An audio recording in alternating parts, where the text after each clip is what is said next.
All right, as people continue to trickle in, I think we should get started. Assalamu alaikum, everyone. Welcome to our event for Muslim women's wellness called Mind, Body, and Soul. We're so excited for all of you to be here. My name is Tarannum. I am one of the moderators for tonight, and my co-moderator here is Anisa. Anisa, can you say hello? Hello, everybody. How are you guys? No, we can't hear you, but you can answer to yourselves. So let's just get started. We're going to start with just sharing with you guys what the rundown of today is going to be, inshallah, just an agenda so you have a good idea of what today's going to look like. All right, so first we're just going to start off with a quick little introduction that includes a dua and a land acknowledgement from Tarannum. Then our friend Naj Fatima is going to introduce CCMW London and some of our team members that are here today. We're also going to talk a little bit about the wellness series ongoing and some other things that are going on with CCMW London. We're going to talk about a few things to keep in mind while the presentation is going, and then if time allows, we might add in a little icebreaker there before we begin going into the actual panel. So when in the actual panel, we're first going to introduce you a little bit more to our panelists to get to know them a little bit better. Our panelist, Sama Mahmoud, is going to go first, followed by Lena. After the presentations, we hopefully around 7:45, we'll be able to break a little bit for prayer. Inshallah, that'll be about a 10 to 15 minute break.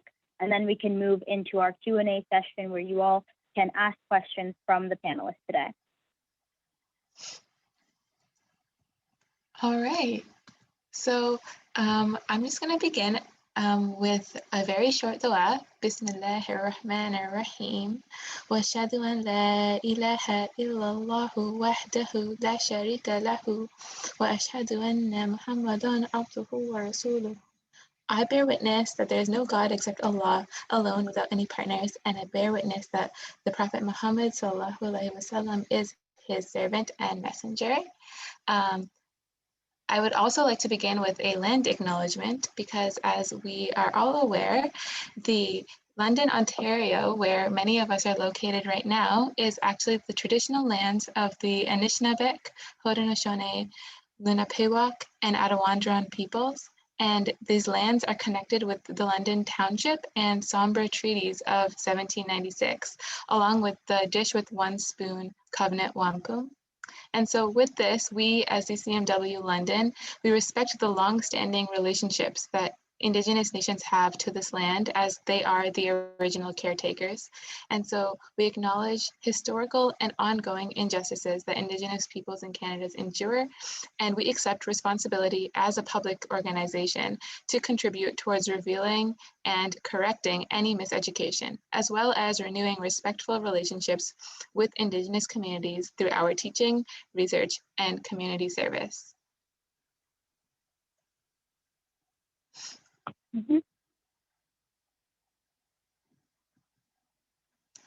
All right. Next, we'd like to just, for those of you who are not super familiar with CCMW and CCMW London, we just wanted to begin by introducing what CCMW is. As you can see on the screen, we are an organization that is dedicated to the empowerment, equality, and equity of all Muslim women in Canada. And as you guys continue to read this slide on the screen, I'd like to encourage or invite Najat, who is actually a founding member of CCMW London, to introduce herself if she'd like to. Thank you, Tarannum, and glad to see so many people online tonight. I just will make this quite short. CCMW started in 1982. So in 2022, CCMW local and national will be 40 years old. So we're quite pleased about that. At that time, there were no national organizations for Muslim women. And so 13 chapters were started across the country from Vancouver to PEI. The London chapter has been quite active over the years. We have participated in supporting the women's shelter, many years ago. And for the past 11 years, we've provided meals at Ronald McDonald House for many families, usually about 85 families would be in the house every time. And unfortunately, we did have a lot of Muslim families who were quite grateful to know they could eat the food that we provided them. And other than that, just would like to tell you that CCMW has its website, the national. Please feel free to go there. We have a program called Women Who Inspire, where we honor Muslim women who've been nominated by people in their community for their services.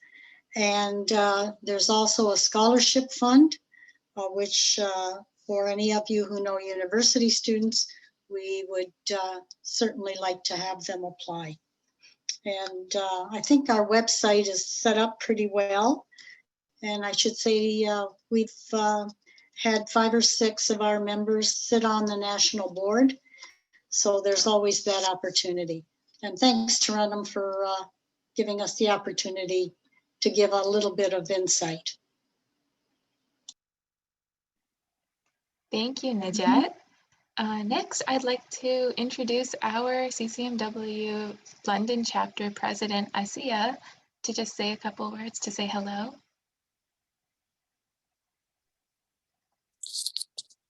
Sorry, it's my impulse to just wave because I always think my mic is off. Anyways, hello everyone, assalamu alaikum. Thank you so much for joining us tonight. I'm really excited that we were able to host this today, and you'll have the opportunity to hear from our 2 wonderful panelists about wellness during the pandemic.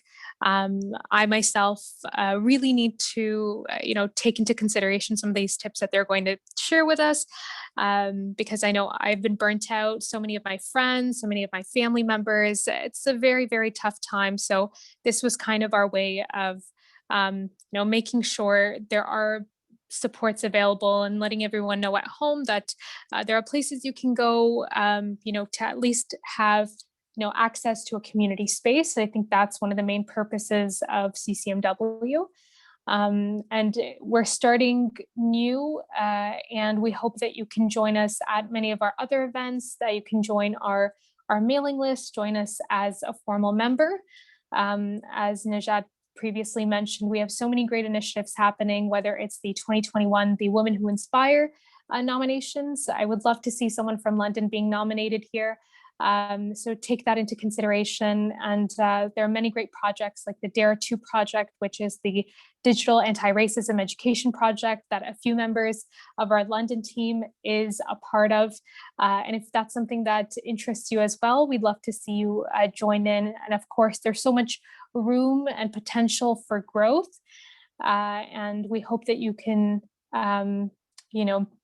join our team, collaborate with us, volunteer with us, and make a safe space here for Muslim women in London, for us to gather, to support one another during this time, and of course beyond the pandemic as well. So thank you so much once again for joining, and I'm so excited to inshallah hopefully meet each and every one of you.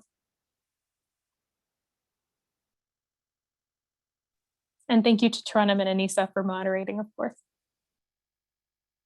Awesome. So just a couple things to keep in mind before we start the presentations here. So we ask that when the panelists are speaking, you have your microphones on mute. We will have a question and answer session at the end, so hopefully everybody will have a chance to speak. If you would like to speak later on during the question and answer session, raise your hand if you want to turn on unmute yourself and speak to us directly, and we can let you know. We can ask you to speak. And if you'd like to ask a question, you can always send a question into us, the moderators, Anissa and Taranum, and then we'll be able to say it out loud for you during the question and answer session.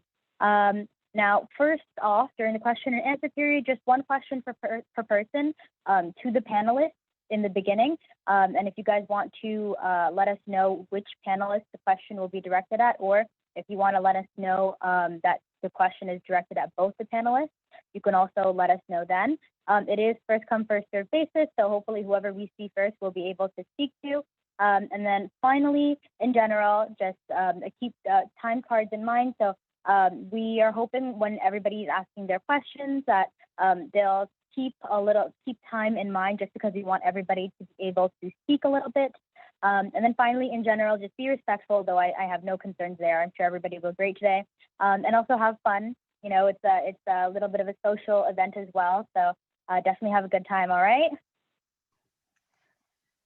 All right, thank you, Anissa. And so while we keep the slide up, just as a reminder for all of you, I'd also like to introduce some other members of our CCMW London chapter. So joined with us today, we have Razia Hassan, who is our former president of our London chapter and also has been involved with CCMW for over 20 years now. And so Razia, if you're here, we'd love to hear you say hello. Hi, everyone. Assalamu alaikum. So wonderful to have this first event with our new executive. And I'm really looking forward to meeting all of you and hearing what the speakers have to say. Hope you all enjoy the presentation. And we'll catch up again later. Thank you. Thank you, Razia. Yeah, and our other member of our executive team, who I believe is here today in attendance, is Fatima, who is our treasurer currently. Would you like to say hello? Assalamu alaikum. I'm very pleased to be here tonight, and I'm looking forward to the speakers, and welcome.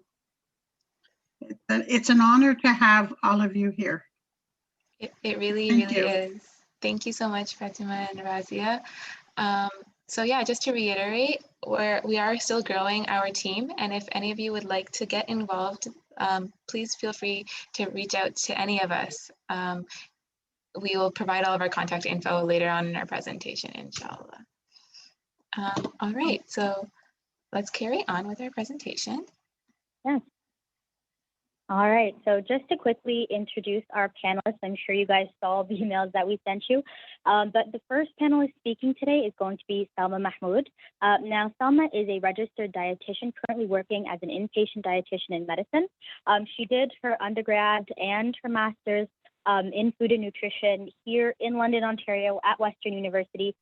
She's worked in a variety of fields in all places in London, and today she's going to be introducing some useful tools and tips to foster wellness through food and nutrition.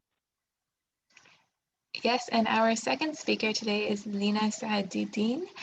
She's in her final year of her master's degree in counseling psychology at Western University, and she's also a local mental health advocate with tremendous breadth of knowledge in a lot of areas of mental health and wellness. She's worked with many educational institutions, students, newcomers, as well as with children and youth. And so through all her diverse experiences, she's addressed various types of mental health and social needs. And so we are very excited for both Lina and Salma to share some of their knowledge with us today. And so we'll begin. We'll get started right here with Salma. Hi, assalamu alaikum, everyone. Can you guys hear me okay? Yes, we can. Perfect. All right. Thank you, Anissa and Trandam, for that lovely introduction. Yeah, I'm Salma. I am a registered dietitian. I work here in London. And why don't we dive right in? So I'll be talking to you guys today about nutrition and wellness. So if you could go to the next slide, please. So our relationship with food can often be described as complicated. While we're growing up, we are often introduced to certain rules around food. When we're children, sometimes we're told we have to finish everything on our plate, even if we are feeling full. We are sometimes taught that there are certain good foods that we need to be eating more of, or certain bad foods that we need to limit or avoid entirely. Also, we're taught that there are certain bodies that are more valued than others and that we have to eat a certain way in order to abide by those societal standards. So these rules that we are sort of taught around food lead to very strong emotional reactions when we're eating. Restricting a certain food or even labeling a food as either good or bad often creates the need or desire to obtain the forbidden food. And, the increased desire to obtain a forbidden food usually leads to overeating the food. And then when that happens, that typically results in feelings of guilt. And then unfortunately, it becomes a vicious cycle where you end up restricting that food even more. Overall, this just leads to an even more stress level and an even more negative relationship with food. Next slide, please. When we're born, we're all born as intuitive eaters. So what does that mean? When a healthy baby is hungry, it will typically cry until it's fed, and then it would turn its head away when it's full. However, when children are growing up and we're taught that when they say something like, oh, I'm hungry, and we respond with, oh, you can't possibly be hungry right now, or when they say they're full and we say you have to finish everything on your plate, then that erodes that level of trust we have with our bodies, and it kind of destroys our internal hunger cues. And that leads to more reliance on external hunger cues. So that includes things like our emotions, our level of stress, social media, what others tell us we need to be eating and how much, and sometimes a predetermined, very strict schedule about when and what you should be eating. Next slide, please. When we think about it, you want to think of it like this. When you're hungry, your bodies are currently living in the present. However, the big question that we need to be asking ourselves is, what about our minds? Are they also in the present, enjoying the food that we're eating? Next slide, please. So to kind of make it a little bit more applicable to food. So when we're hungry, we will go and grab something to eat. However, if we're distracted, our brain typically hasn't registered that it's enjoying something or that it's eating something. Think about it like this. The last time you were in front of your computer eating, completing an assignment, or you were watching TV, how easy was it to finish something, an entire meal or a snack, without even realizing it? With our very long and busy work schedules or school schedules, and with food available around us, it makes most of what we eat is done mindlessly. Next slide, please. This brings into the concept of mindful eating. So what mindful eating is, it's about being conscious about what we are eating and why we're eating it. It's about getting back in touch with the experience of eating and enjoying our food. It's about focusing on those sensations, about using our senses to choose food that is both satisfying and enjoyable, as well as nourishes your body. And it's about acknowledging our responses to food. And I highlighted this, without judgment. You want to make sure that this is a completely judgment-free zone for you. And one more really important point about mindful eating is that you're eating with the intention and attention. So you're eating with the intention for caring for yourself and the attention of noticing and enjoying the eating experience. Next slide, please. Thank you. All right, so before we dive in how we can apply mindful eating into our lives, let's see what the research tells us about mindful eating. So majority of the benefits of mindful eating are psychological and behavioral. What the psychological benefits include reduced anxiety and depression, increased self-esteem, and increased body satisfaction. And because the topic of body satisfaction is so important, I'll talk about it in another slide. As well as it creates a more positive relationship with food. The behavioral benefits include reduced food cravings, reduced emotional eating. So when we are no longer categorizing food as either good or bad, the concept of forbidden food is reduced. You don't have those cravings with any food anymore. And increased physical activity, because there is an increase in body satisfaction. So if we go to the next slide, please. So the reason why I wanted to focus on body positivity or give it its own slide is because it's so important. In today's culture, unfortunately, there is just so much pressure to adhere to a certain diet or exercise regimen.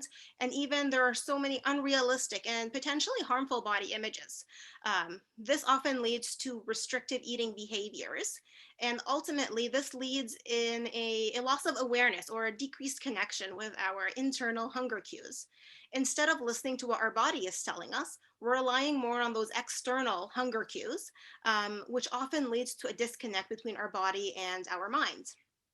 What mindful eating does is that it encourages us to understand the reasons that drive us. So, why are we eating? For either hunger or are we eating for comfort? And both reasons are perfectly appropriate. Again, this is a non-judgmental approach to eating. So if we understand that we're eating not for hunger, but we're eating instead as a way to comfort ourselves or as a way to distract ourselves, we can acknowledge the reason behind that and address it. Over time, this helps create a more positive relationship and a more healthy relationship with food and with our bodies. It shifts the attention away from our outer appearance and it helps you understand more what your body is feeling on the inside. Again, the whole purpose of it is to create a non judgmental approach to everything that we eat. Thank you. So, how do we apply mindful eating into our lives? There are a couple of steps that we can take, and the first one is that we need to honor our hunger cues. As silly or as simple as that sounds, when your body is being fed properly, it functions better.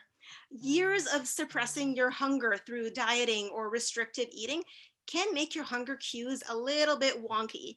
So you need to practice into getting back into realizing what your hunger cues are and what level they are and what they're really telling you. I'll talk a little bit more about, just because of how sometimes our eating behaviors are so different, how we can realize what our level of hunger is a little bit later. So the second step is to grant ourselves both physical and emotional permission to eat whatever we want. So making peace with food means that you're giving yourself the permission to eat any sorts of foods, including those that have been off limits. So that includes removing that notion of desirable forbidden foods. In my opinion, this stuff is a little bit easier. The harder stuff is giving yourself that emotional permission. So what does that mean? It means telling that little voice in the back of your head that keeps telling you you're being good for eating healthy foods and being bad for eating other foods to be quiet. We don't need that negativity around us. And that's usually the hardest part to tackle on. So it's about reducing that fear and judgment around food. And that only comes with practice. And last but not least is focusing on the eating experience itself. So you want to take time to actually enjoy the food that you're eating. I find that we're usually able to do this easier when we are on a vacation or on a trip. We tend to disconnect from everyone around us and just enjoy the actual experience. It's a little bit harder to do in our everyday, day-to-day lives. It takes anywhere from 20 to 30 minutes for your mind to catch up to your stomach that it's full. So doing so helps you kind of go back to step one and helping you connect with your hunger cues and overall creates a more meaningful eating experience. Next slide, please. All right, so this was the hunger scale I was talking about earlier. A hunger scale could be a very good way about getting back in touch with that hunger cue. So what you basically do is every time you have a meal or a snack, you want to ask yourself right before it, how hungry are you? And then, using the scale, you'll be able to tell that level. So a 1 to 2 basically means you're extremely hungry. You have a headache, you're feeling dizzy, nauseous, you're getting shakes. Overall, this is definitely a terrible area for you to be in, and your body doesn't feel the greatest. A 3 to a 4 is basically you're hungry, your stomach is growling, thoughts of food are making your mouth water. Think about right before then for Maghrib and Ramadan. That's sort of the feeling that you're getting. A 5, neutral, you're not hungry, you're not full, but you could still have a couple of bites of something. So you're not completely satisfied yet. And then 6 to a 7 is you're satisfied. You're full. It's not that you're not uncomfortable, but you're happy with the meal. And then a 8 or a 10 is that you're too full, you're extremely full. It's painful to move. Think of it when you're at an all you can eat buffet. That's the feeling afterwards. That's an 8 to a 10. Next slide, please.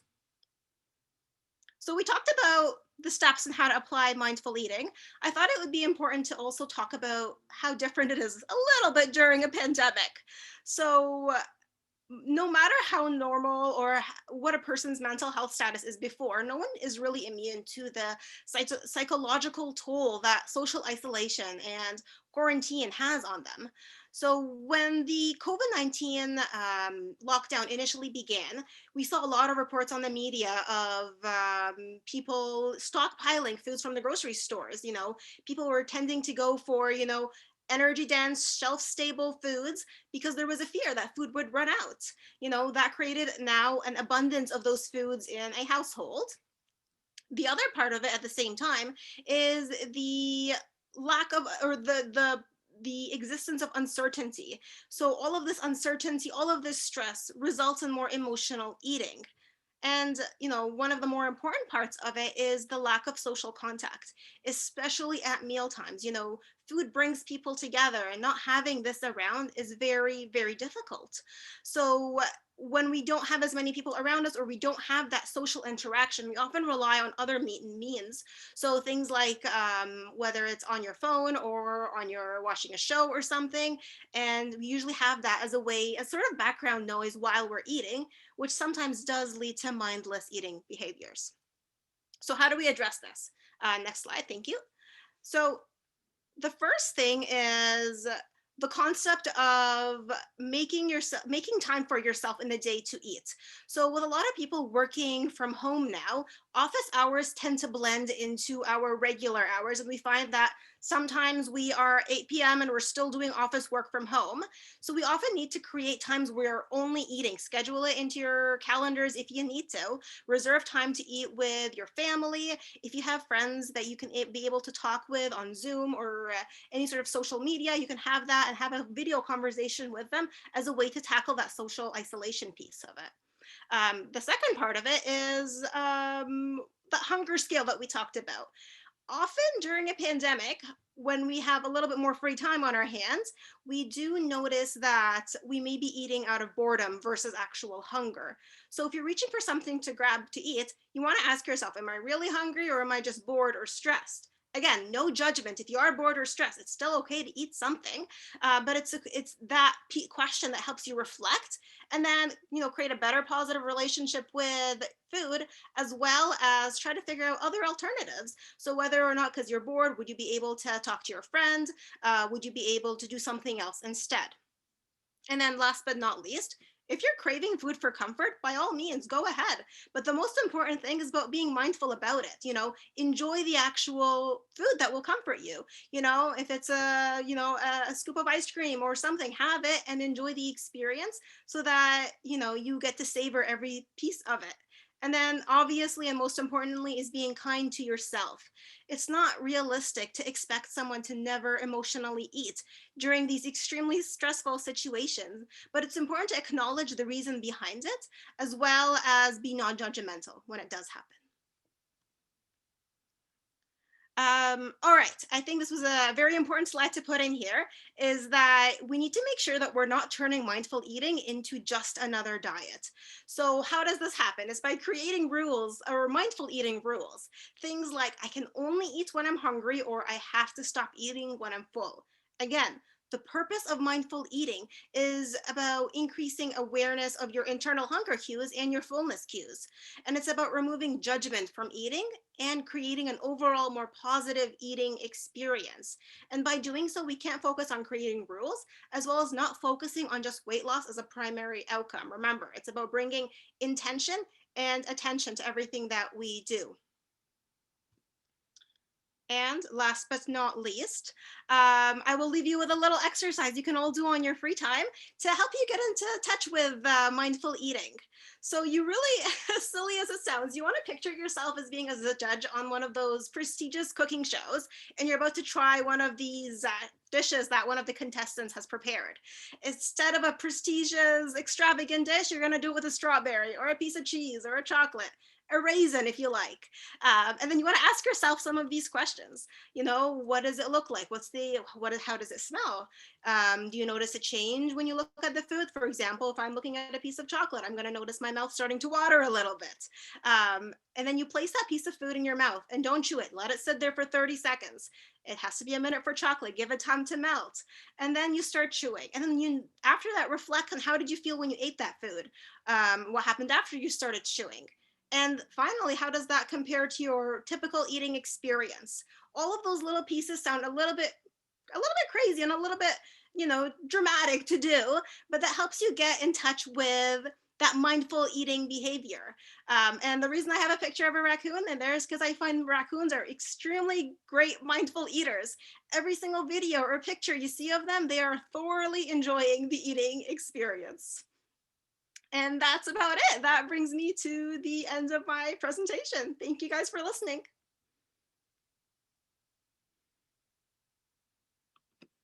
Thank you so much for that, Salma. That was so useful, honestly. I wish we had more time so that we could go over every slide in even more detail. That was lovely. I'm thinking that we should go and go ahead with Lena's slideshow, Lena's presentation as well right now. I actually just wanted to pose a question to attendees. I know that Maghrib is coming up in about 5 minutes.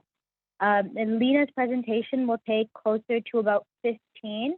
If everybody would like to break now, and then we can come back and take some time to listen to Lena's presentation, then let us know inside the chat. Otherwise, we can go ahead with Lena's presentation and then come back after Maghrib and finish up with the question and answer session. All right. Okay, that's good.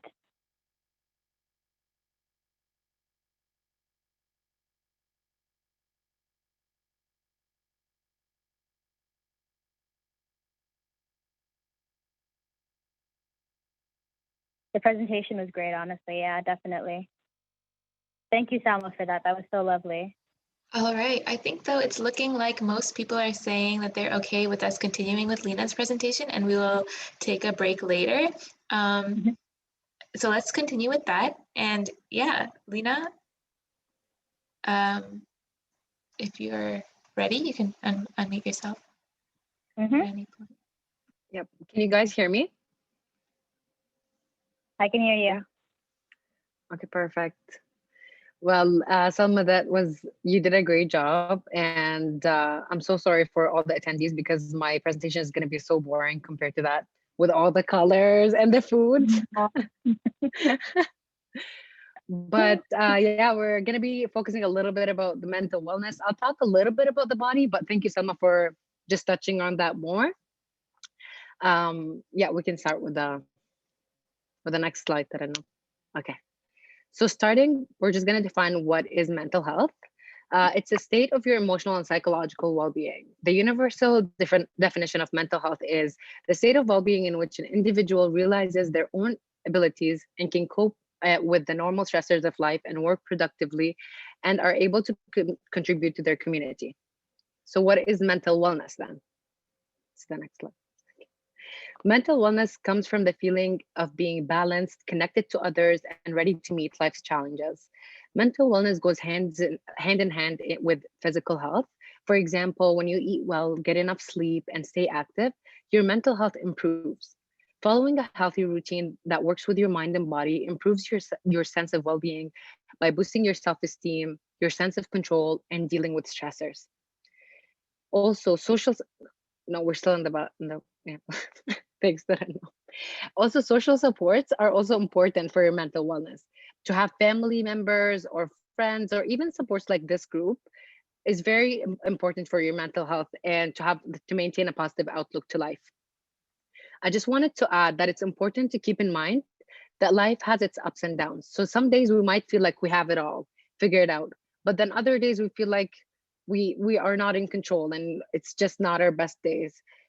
Especially with our like a major event like the pandemic happening, it makes us feel like we're out of control, we're not sure what's going to happen, and we have fear and anxiety building up, and that can impact our wellness. Next slide. So before we jump into what to do to stay well during the pandemic or just generally, I just wanted to elaborate on the topic of this event, the wellness of the mind, the body, and the soul. These areas are all well connected within us.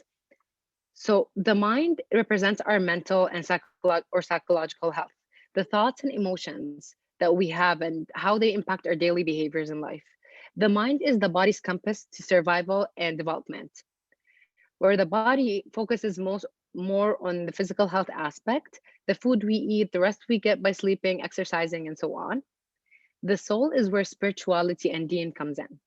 The belief in Allah and is the ground where we stand on in life. Faith gives us a basis like of living, ways to stay connected to our creator and understand our values and the life that we lead. Faith is an extremely important aspect of mental health, which also affects physical health. To care for oneself can come from each of these aspects, the mind, body, and soul. And they are all connected to each activity that we do in our life. So we're going to talk a little bit about the body and the mind in the next slide. Okay. So our mind, our mental health is almost always often overlooked by society, even though it's just as important as physical health. Because unfortunately, what the eye can't see, it's hard to prove. It's hard to prove that we're feeling sad. It's hard to prove that we're having thoughts that are harming us, because they're not physical. We can't see them. Also, just because we do not have mental illness does not mean that we do not need to nourish and care for our mental health. Just like we eat the right foods to stay healthy, it is important to be aware of what our thoughts and emotion are, and to always be reflective. Our mental health connects four aspects to each other: the thoughts, our feelings, our body reactions, and our behaviors. The connection between the thoughts, emotions, body reactions, and behavior is in each and every activity we do. If we are mindful, like Salma mentioned not too long ago, within ourselves, responding to our thoughts, feelings, and tuning into our bodies to know our reactions, our behaviors can be in tune with them. I have an example that you can see. This is from my personal life. This is a personal reflection and how a positive process can look like, or like a helpful thought can look like. So my thought would be, I managed to wake up early today. My body reaction is I'm relaxed, I'm well rested. My feeling is I'm feeling very happy that I did so. My behavior, I might reward myself by going for a short ride or a short walk or grabbing a drink that I like. An unhelpful example can be, the thought can be, oh, I slept in today. And then my feeling is I'm upset, I'm angry at myself. My body reaction can be I'm restless, I did not get enough sleep. The behavior then can be like isolating yourself or just drinking lots of caffeine to keep yourself up to speed with your life. It is important to often reflect and stay aware of our mental health. So some questions that we can ask ourselves, and that's when mindful thinking comes in. How am I feeling about myself, my world, and my life? Can I overcome the problems and challenges that I face in life? Am I working to achieve my goals? Am I motivating myself or being myself's biggest critic? How is my surroundings impacting my mental health? Think of relationships that you have with others and your role in each of these relationships. And what can I do to make myself feel better? So these are some reflections that you can think about now or even later, but it's important to be reflective, to be in tune with your mental health. So let's talk about how the wellness of the soul, or the ruh, comes in hand with mental well-being. It is not my area of specialty, but I will touch a bit because it is connected to mental wellness. So the ruh is the entity that gives life to the mind and the body by spreading through our physical limbs or bodies. It drives our feelings, our emotions, and behaviors. There's not much research on the soul, the ruh, but it is connected to our faith, mostly. So psychological practices has recognized that a core of the human mind involves spirituality by giving us purpose, facilitating our motivation, and growing sense of gratitude. In the Quran, the soul is often referred to also as the nafs, so the ruh and the nafs, making the soul and the self connected entities. Spirituality is an important component of healing and protection of the mind. Some traditions we have du'as that or ayahs that can help us when we're feeling anxious, or like for example, before we start an exam, we might recite it. It gives our mind a cue that, oh, I trust what's going to happen next. Also, being mindful and reflective can count as way of to practice religion. For example, working out. Like, I know that I'm doing this for my body. I want to stay healthy, and having that intention can come in hand to feel more connected to faith. So, before we jump into self-care, I just wanna ask a question. So because we don't have a polling system here, we have reactions. If you guys have the reactions, if you don't mind, there's like a thumbs up and then a clap. The question is, do you prioritize or set time for self-care? Self-care activities are subjective. They can be taking a bath, talking to a friend, exercising, eating something yummy. So if you do, put a thumbs up. And if you don't, clap, just to see like what our audience here has. Or no.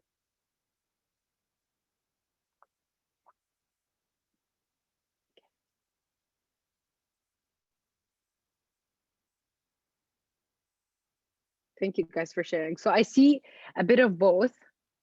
I'm glad to see a lot of thumbs up, but I'm excited to talk about it a little more so that the people who are clapping can also have time to maybe fit it in their schedule.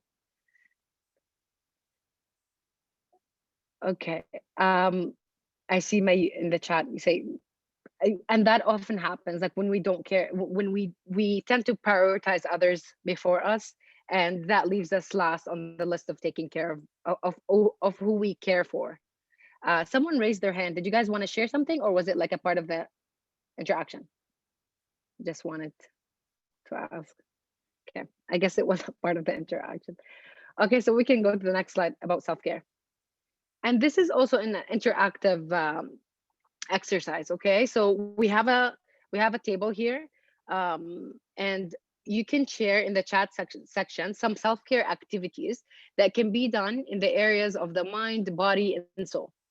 And Tarannum can help with writing some of these in the table as I talk a little bit about them. So actually, let's do it before I start talking about them, so you guys don't cheat.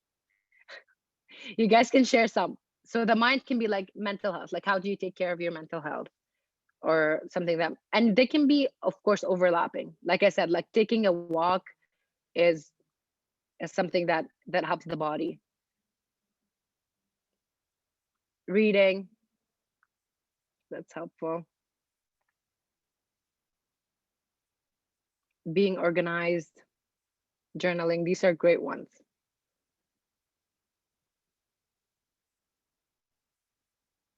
Cleaning, it's a big one.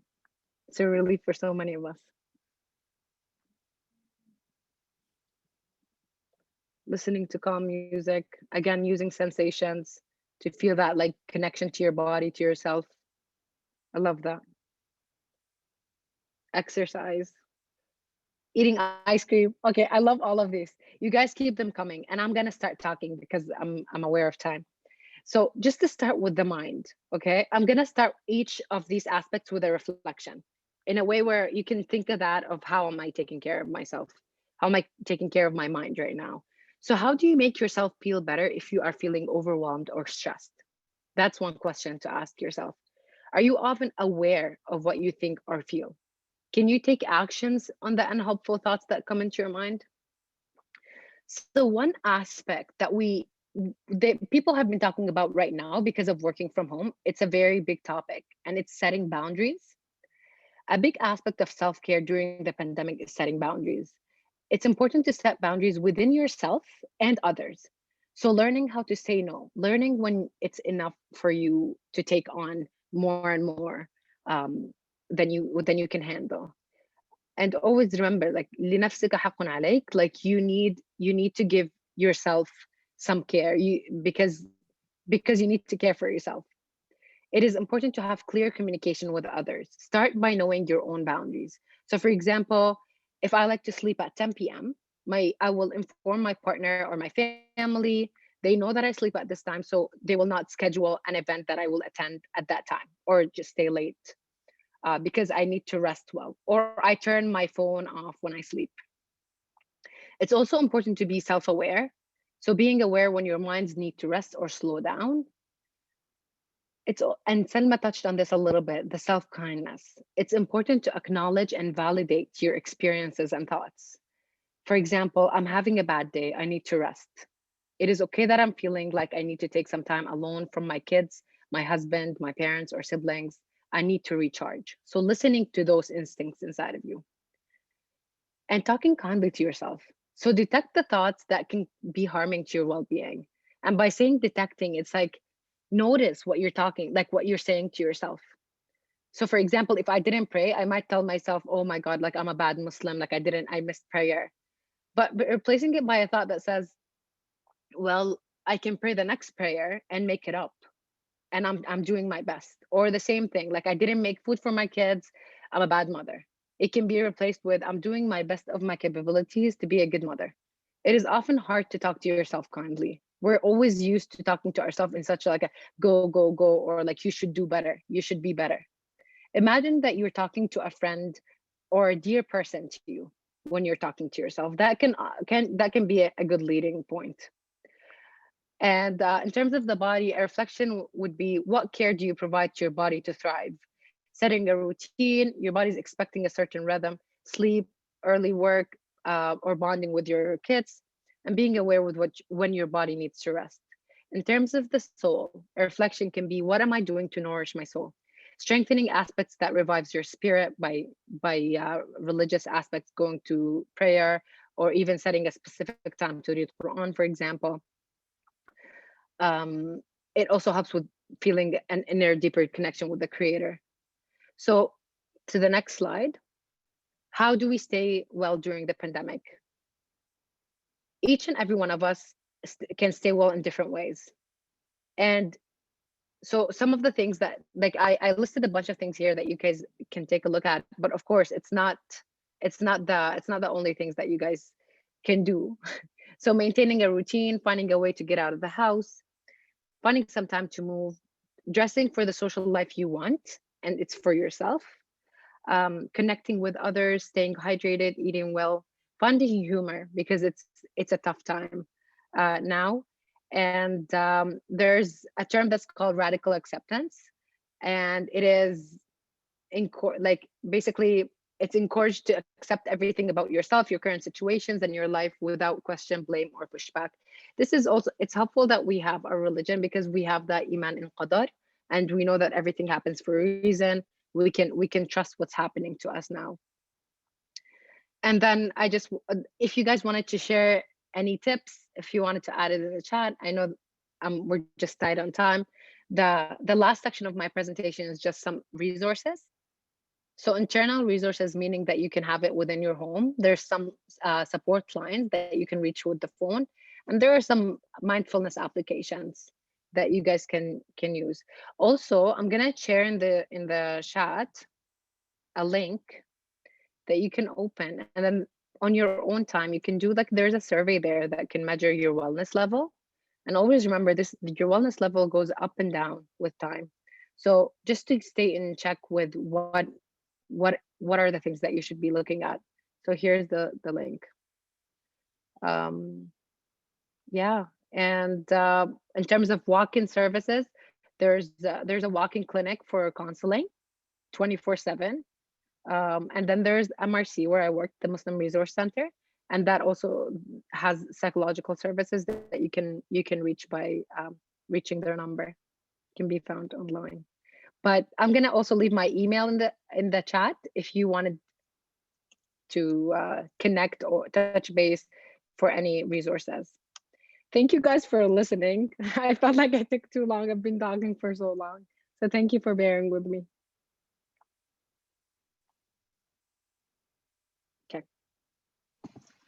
No, thank you so much, Lena. That was wonderful. Thank you, Selma, too. Now we'd like to just give everybody some time to go for your Maghrib prayer. So it's 7:59 now, and I will say we'll hope to start back around 8 to 10. If that's not enough time, please let me know in the chat. No worries. We'll add a little bit of a couple minutes here or there. But all right, yeah, Asi was saying 8:15. I think I agree that would be better. So we can all reconvene at 8:15 for a Q&A session where you guys can ask both Selma or Alina any questions that you have. Thank you so much for your attention so far.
All right, welcome back, everyone.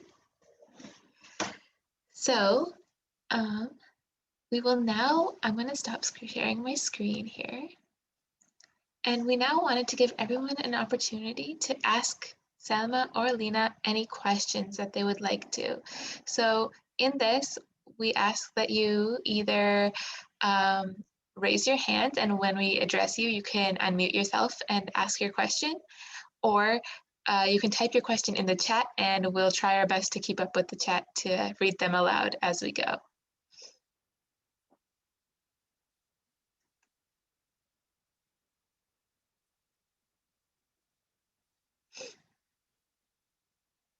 But yes, if anybody has any questions, feel free to ask them. If not, yeah, oh, go ahead, Anissa. I actually have a couple questions I think I can get us started with here today. Please, yeah. So something interesting that I feel is interesting to ask people is always, so you guys are out here, you have clients, you have people that you're dealing with on a regular basis. What do you guys feel like is the most common misconceptions or myths that you get people coming into already believing when they first have an appointment with you or when they first meet you? And this is to both Salma and Lena, whoever wants to answer first. Lena, are you okay if I go first? Yes, I was trying to connect my headphones and I didn't hear the question. I'm so sorry. Can you repeat it again? No problem. Everybody's coming back in. It's okay. I was saying, so what are the most common myths or misconceptions that people have when they first meet you guys, when you first meet your clients, then you're like, okay, this is something that I have to tell them is not real, doesn't exist, or is harming them in some way? So from a nutrition point of view, I think the most common perception is that there's a right and a wrong way to eat. Usually people come in with, so I don't do appointments right now, I did before. And the most common ideology is that people would come in asking me, okay, tell me the list of foods that I need to eat and the list of foods that I don't need to eat, and that will somehow make everything better.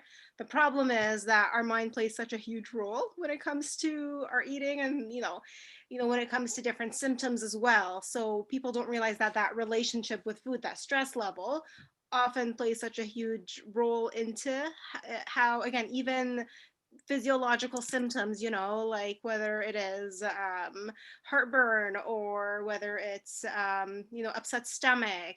I won't get into the glorifying details of bowel movements, but all those play such an important role with how we're feeling about that food. And it isn't a simple list of foods that you should be eating or you shouldn't be eating. It's a little bit more in depth, and it's a little bit more complicated because our relationship with food is just a little bit complicated.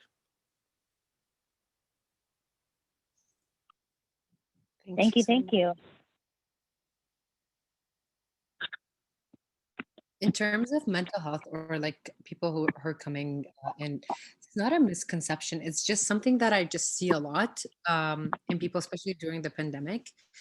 And it's a lot of self-blame or self-guilt. Like, I didn't do enough, or I'm not doing enough, feeling like we're short on life. Remember, if you guys go back to like March of last year, when people started doing like hobbies, it was kind of like sorting, like building up a competition of who's doing what and more during the lockdown.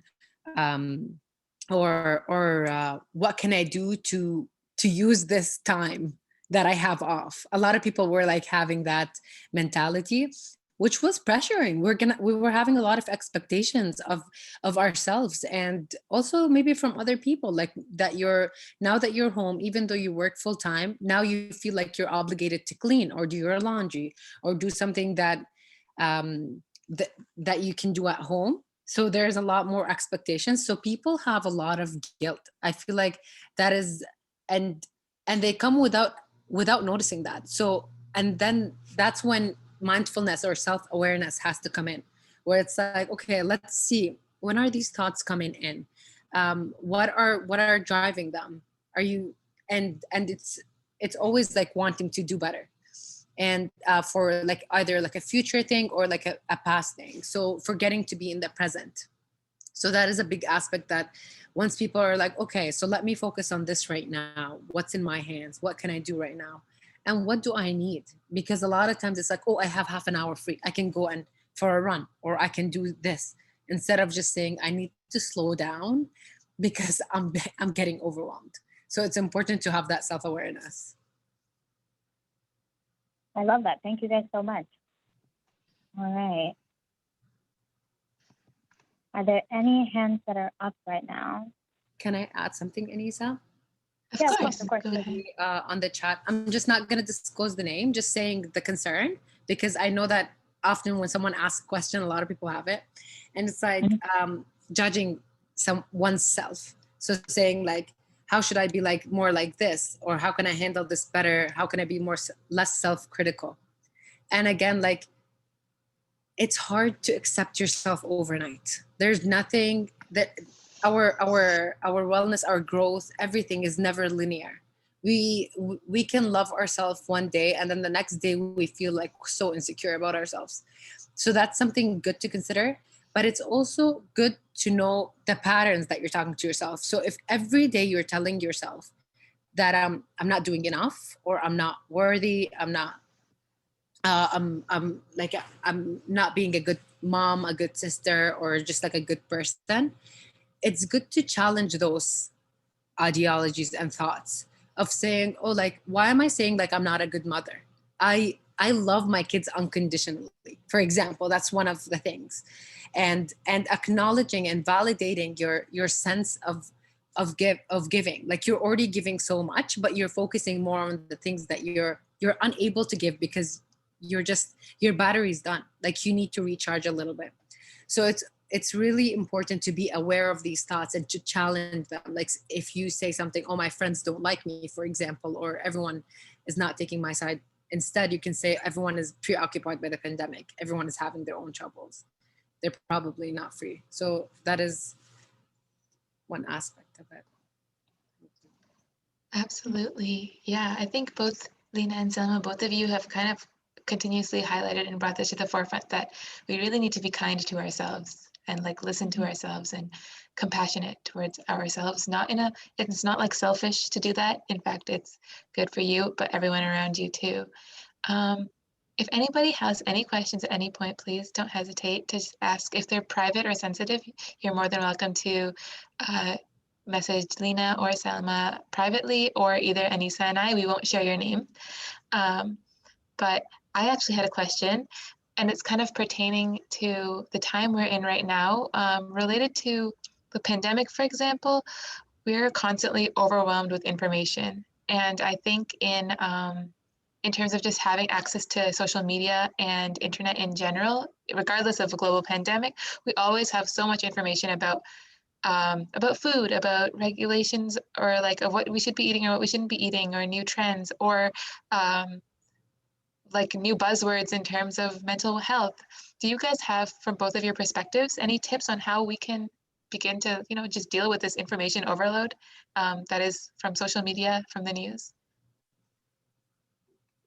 Yeah, I mean, I'll get started.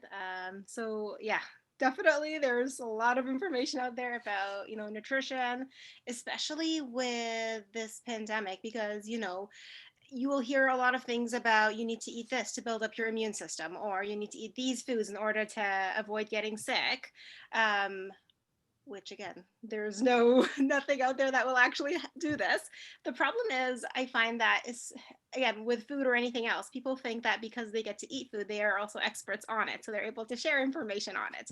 I think the most important thing is to evaluate who is presenting this information, or the kind of the credentials behind the person producing this information. If it's somebody telling you that you need to do XYZ, you need to figure out, well, who are they, first of all? And second of all, what are they telling us to do?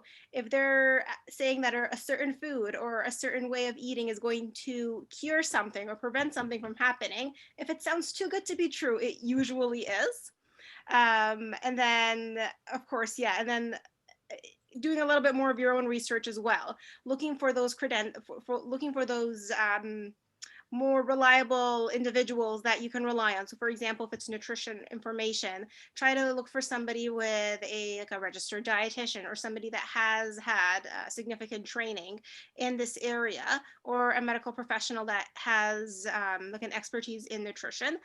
And then based on that, that information on its own, you don't necessarily have to apply it to yourself. It's trying to figure out how it applies to you, right? So if it's telling you need to add more certain foods to your diet, let's say, for example, more vegetables or fruits, for example, don't take that as critique to what you're eating right now.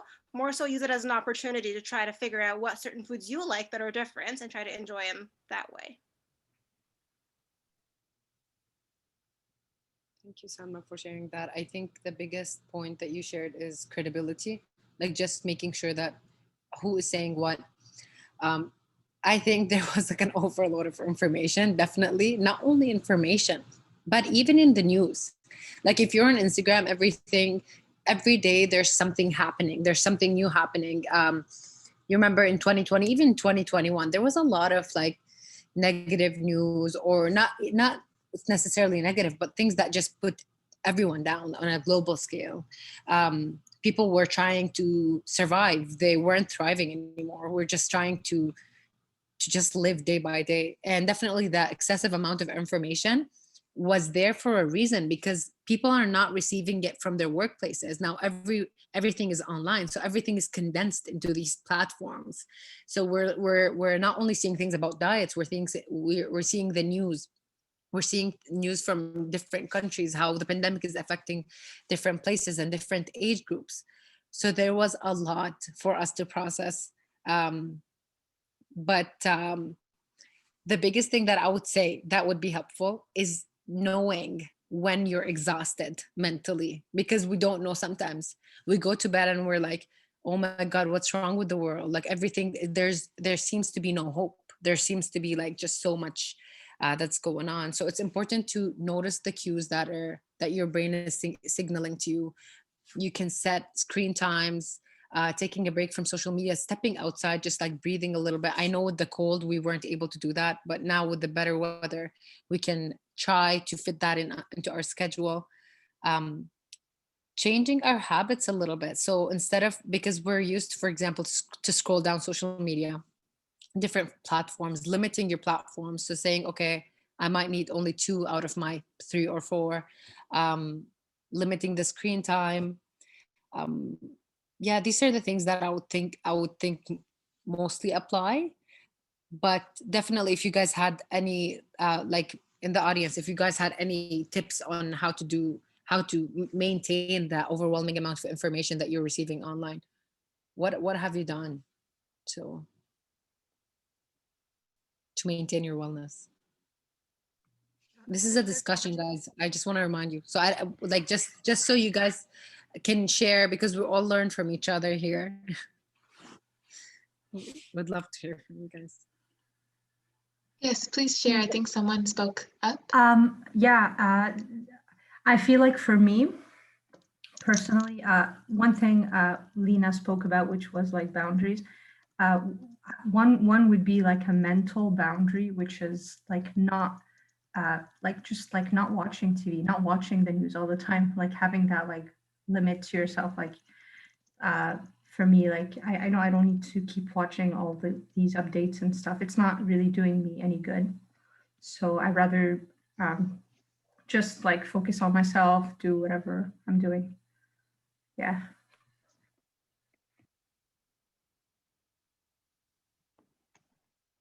I see you. Yeah. Sorry. Yeah, I would also go off of that point. I feel like our minds have essentially been so conditioned to wanting things so quickly, especially when it comes to like media consumption or like, trying to get, ordering everything online. Like everything is so instantaneous. So it makes it very difficult for us to do tasks that need some mind work. So I see myself procrastinating things because it's a lot harder, right? I guess in some ways subconsciously I've trained myself to put those things off because it's harder to do, of course. So yeah, and I think part of what I like doing is just deleting apps here and there. And once you delete those apps, it kind of like encourages you. I want to do that. I did this in the past where I went on a good like hiatus and like I stopped going on Facebook and Instagram and those things for quite some time, but I want to do that again. It's kind of hard to do if your job is like dependent on always checking the news and seeing what's happening. But my dream is to one day just go off the grid and retrain my brain into stop procrastinating as often and whatnot. So that's the goal.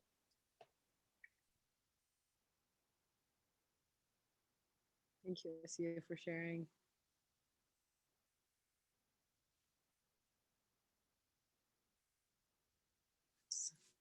So yeah, the floor is yours, guys. If you have any questions, you guys, even if you wanted to talk about something specific related to wellness, the floor is yours. What was your question? You had a question. Oh, there was no question? Sorry, I thought there was a question. It was just around like over like consumption of media, information on the media, information that we have been digesting during the pandemic, because there's just so much more than before. So I can actually okay, so I had a job in the media before. Sorry. I actually had to go to therapy because of media, and I was working for the Syrian coalition in Turkey, and I was pretty addicted to Twitter because it was when the revolution was starting, and I was awake for 5 days. So Asia, please be careful. You're in politics. I was in federal politics for 4 years.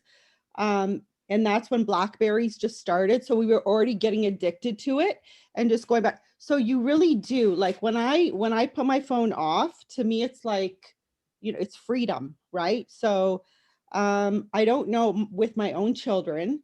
I have a 12-year-old, and I'm really worried about that and how that's going to impact her mental health growing older. And so I think we have to build in like no phone days or no, or like no screen weekends, that sort of thing, just so you build it into your life. And we've done it a couple times, and you know what? It actually calms you right down. And like the people around you become more important than, checking in. So that's one of my experiences. Thank you, Mariam, so much for sharing. It's a life-changing experience when you go through that, and then you're like, oh my God, it is impacting my whole life. And now I worry for my kids, who are the most important aspect, like for you in your heart. Definitely, even like the ways that you're talking, you're already tackling it in such a healthy way. But also, even not saying like no to it, but saying, let's spend this time together. So today is about us. Let's like go on a date. So like, or something like that, what between you and your kid, or like a specific board game that is not going to require a phone. So that it's not like necessarily this, it's the phone is like being negative, but it's that it's being very, like, it's connecting you to your family when you're away from it. And definitely like realizing the power, it holds, because it is such something that you can control, but your brain is just saying, I need to know more. And we always want to know more. We like certainty as humans. We don't like uncertainty. We like to know what's going to happen. And in politics, it's always uncertain. There's always things that you can't answer. Very So true. you got to give yourself like really a break, like your mind just saying, okay, I can't control everything. I need to take a break. I know I need to rest. Yeah, I compare that like what Mariam said earlier, where kids, like when they're growing up, like I think kids are starting to come into a phase where they're getting introduced to like social media and all these things. And I compare it to my upbringing, where I was not allowed to have Facebook until I was maybe in 12th grade. So before that, I had like no clue what was happening in the world. Maybe I had a Tumblr account. Okay, that was it. But I was the most productive in my entire life. Like, oh my goodness, I was on time to everything, straight A's, very type A kind of person. And then now I'm like the complete opposite. So yeah, very interesting to see that change. All right. I think, and oh, great. We have another question in the chat. I think for the sake of time and respecting everyone's time, I'm going to end off with these last couple questions that have come in the chat. I actually have one personal question, but let's start with this one. How can we use mindfulness in a stressful situation? I believe this would be directed towards Lena, but Selma, feel free to also add in if you have any insight.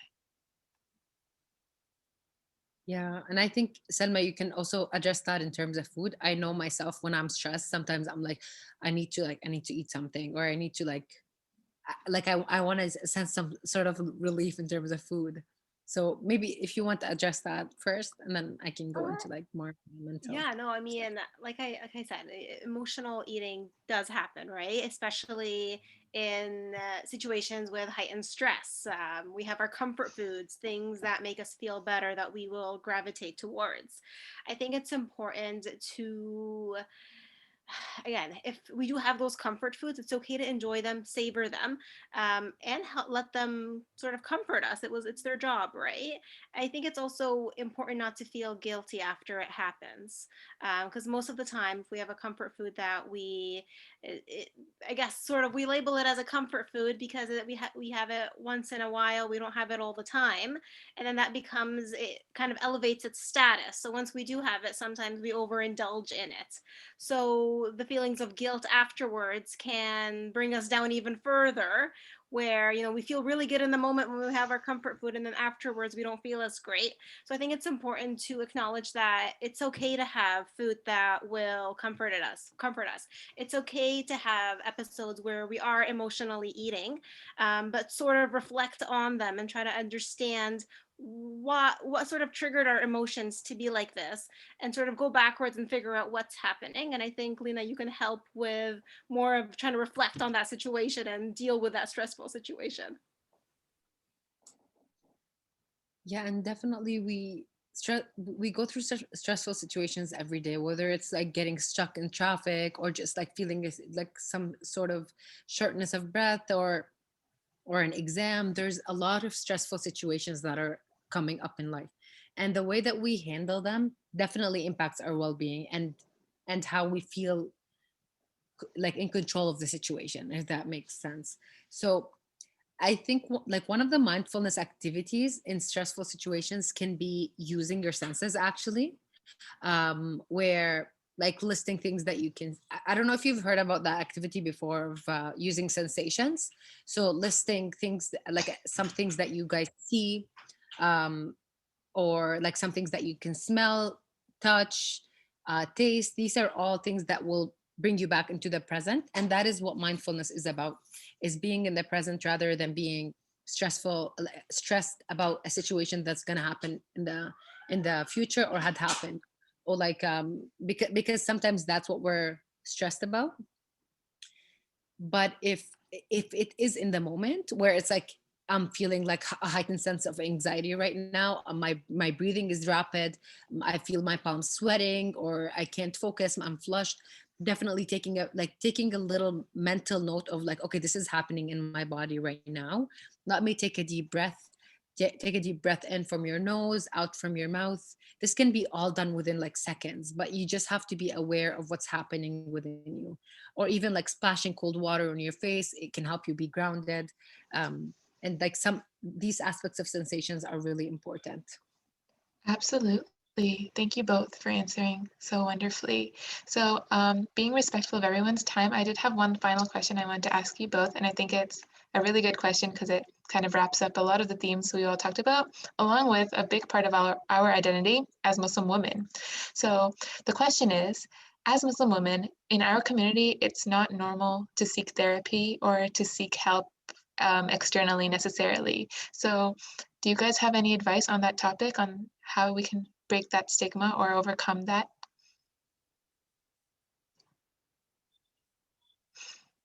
Can I start first? Okay. So that's something that I actually wanted to share, but forgot. And that the good thing about that, like excessive amount of information that we've been getting from the media, is that increased awareness of mental health. So people are more aware that like, hey, what's happening? Like the sense of being anxious all the time might be from the pandemic, from that constant fear. Like we're never slowing down, we're never having a break. Um, Even if we think we are, like that's why a lot of people would be in the house and they'd be like, I still don't feel okay. Like why? Like I'm resting, I'm sleeping, everything is okay, but why am I not feeling okay? It's because we don't know what we're doing. We're learning what we're doing, like step by step here together, by facing this pandemic, by facing this constant anxiety that we live in. um Reaching out, definitely, I feel like when you have someone close to you who are seeing a therapist, for example, you are more likely to see a therapist because there is that resource, like sense, like a connection to resources. And there's nothing wrong with even going without, not necessarily telling anyone if you're not feeling comfortable about sharing, but definitely feeling okay with wanting help for yourself, because at the end of the day you're doing this for you. Remember, and that's something that I always tell my clients, this session is about you. It is for your growth. We're here to focus on you and your journey, and i'm I'm privileged to be with you on your journey, because it's subjective and different for each one of us. So just because you read tips on the internet about how to stay well does not mean that you might not need therapy. And therapy can be for people who don't have a mental illness, so it can be just dealing with stressors in life. um so yeah, that's what I wanted to share, but if you had any questions, you can reach out after the event for sure. Absolutely. Thank you so much, Lena and Salma. Is there anything either of you would like to say as last remarks, or anything that you'd like to share before we end off tonight? I think we've shared all of, like, I think we've had a really Yeah, good discussion right now. We've talked really, we have a really good points. I think the overall theme has been to be really kind to ourselves and to take the absolutely. time to I mean, it's great. One of the great things about being part of a, Muslim community is that we are very community focused. However, sometimes that can take away from focusing on ourselves as well and working on that, on our own mental health as well. So I feel like today's discussions brought really important points about how important it is to focus on ourselves to get better. Absolutely. And so with that, I'd like to thank everybody. Anissa and I would like to thank everybody so much for attending today. We wanted to remind you all to follow CCMW and both National and London on social media. Our information is pretty straightforward. It's just at CCMW London, but we'll also be sending follow-up emails with links so that you can all find that more easily. And in those follow-up emails, you'll also be able to see some more specific contact information or some of the resources that were shared in the PowerPoints today. So you can have access to those afterwards. But once again, thank you all for coming and have a really, really great night. We hope to have more events like this on this topic. Inshallah, we can have Selma and Lena return and see you all again. Thank you all for coming. Take care. Bye-bye. Have a great night, everybody.